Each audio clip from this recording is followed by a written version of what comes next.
ഞാൻ രണ്ട് രാഷ്ട്രീയപരമായ കാര്യങ്ങളുണ്ട്. കഴിഞ്ഞ ലോക്സഭാ തെരഞ്ഞെടുപ്പ് സമയത്ത് കോൺഗ്രസ്സുകാർ മാർക്സിസ്റ്റുകാർ ഈ നാട്ടിൽ പ്രചരിപ്പിച്ചത് BJP വീണ്ടും അധികാരത്തിൽ വന്നാൽ ഭരണഘടന ഇല്ലാതാവും.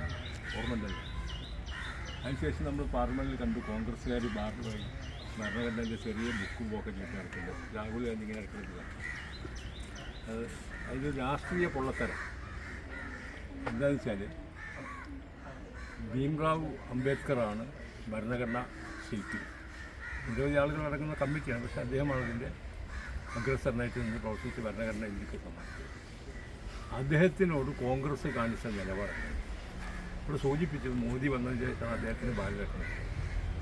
നെഹ്റു മുതൽ ഇങ്ങോട്ടുള്ള ആൾക്കാരൊക്കെ നെഹ്റുവൊക്കെ ജീവിച്ചിരിക്കുമ്പോൾ തന്നെ ഭാരതരത്നം വാങ്ങി, ഇന്ദിരാഗാന്ധി വാങ്ങി.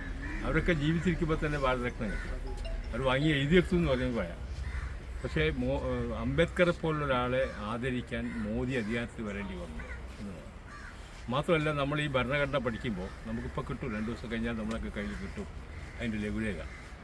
അതിൽ രസം എന്ന് വെച്ചാൽ ഈ ഭരണഘടനയെ ഏതാണ്ട് 100ഓളം പ്രാവശ്യം പിച്ച് ചീന്തി അതിൻ്റെ അന്തസ്സത്തെ കടത്തിക്കളഞ്ഞ പാർട്ടിയാണ് കോൺഗ്രസ്. അതായത് അടിയന്തരാവസ്ഥ പ്രഖ്യാപിക്കാൻ മാത്രമല്ല, ഇന്ത്യൻ്റെ ഏതെങ്കിലും ഭാഗത്തൊരു അടിയന്തരാവസ്ഥ പ്രഖ്യാപിക്കേണ്ടി വന്നാലും ഇന്ത്യയിലെ ഏത് പ്രമുഖരായ നേതാക്കളെയും അറസ്റ്റ് ചെയ്ത് കോടതിയിൽ ഹാജരാക്കാതെ ജയിലിലടക്കാനുള്ള ഭരണഘടനാ ഭേദഗതി പോലും നിർത്തിയ ആൾക്കാരാണ് കോൺഗ്രസ്. ഇതേ അംബേദ്കറോടൊപ്പം ഭരണഘടനയോടൊക്കെ സ്നേഹമുണ്ടെങ്കിൽ ഇതേ അംബേദ്കർ നേരത്തെ പറഞ്ഞില്ലേ, ആദ്യത്തേത് തെരഞ്ഞെടുപ്പില്ലാത്ത മന്ത്രിസഭയാണ്. ആ മന്ത്രിസഭയിൽ നിന്ന് 2 പ്രമുഖരാണ് രാജിവെച്ചത്. ഒന്ന് നെഹ്റുവായിട്ടുള്ള അഭിപ്രായ വ്യത്യാസത്തിൻ്റെ പേരിൽ രാജിവെച്ചത് ഡോക്ടർ ശ്യാമപ്രസാദ് മുഖർജിയാണ്. മറ്റൊന്ന് അംബേദ്കറാണ്. ആ അംബേദ്കർ പാർലമെൻറ്റിലേക്ക് ജനങ്ങൾ തെരഞ്ഞെടുത്ത് വോട്ട് ചെയ്ത് അധികാരത്തിൽ വരാൻ വേണ്ടി 2 പ്രാവശ്യം പാർലമെൻറ്റിലേക്ക് മത്സരിച്ചു. ആ 2 പ്രാവശ്യവും ബോധപൂർവം അദ്ദേഹത്തെ പാർലമെൻറ്റിൽ കടത്താതിരിക്കാൻ നെഹ്റു ഇടപെട്ട് കൊടുക്കുക. 2ാമത്തെ പ്രാവശ്യം ബോംബെയിൽ നിന്ന് അദ്ദേഹം മത്സരിക്കുമ്പോൾ അദ്ദേഹത്തിൻ്റെ തന്നെ പ്രൈവറ്റ് സെക്രട്ടറി, അംബേദ്കറുടെ തന്നെ പ്രൈവറ്റ് സെക്രട്ടറിയായി ജോലി ചെയ്തുകൊണ്ടിരുന്ന ആളെ പണം കൊടുത്ത് കോൺഗ്രസ്സുകാരനാക്കി കോൺഗ്രസ് സ്ഥാനാർത്ഥിയാക്കിയിട്ടാണ് അംബേദ്കർ പരാജയപ്പെടുത്തിയത്. അന്ന് കോൺഗ്രസിൻ്റെ മുടിയൂടാമന്നന്മാരായി നടക്കുന്ന കാലമാണ്. ആ അംബേദ്കർ പാർലമെൻറ്റിൽ കയറാതിരിക്കാൻ അത്രയും വേണം. അംബേദ്കർ എന്ന മനുഷ്യനെ ഏറ്റവും കൂടുതൽ ദുഷിപ്പിച്ച് സംസാരിച്ചതും പ്രചരിപ്പിച്ചതും ആരാണ്?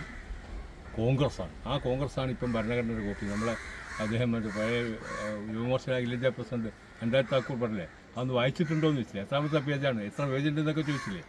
ആ ഒരു പ്രസംഗങ്ങൾ ഓർമ്മയിലില്ലേ? അപ്പം ഭരണഘടനയെ പുച്ഛിച്ച് താഴ്ത്തിയവരാണ് കോൺഗ്രസ്സുകാർ.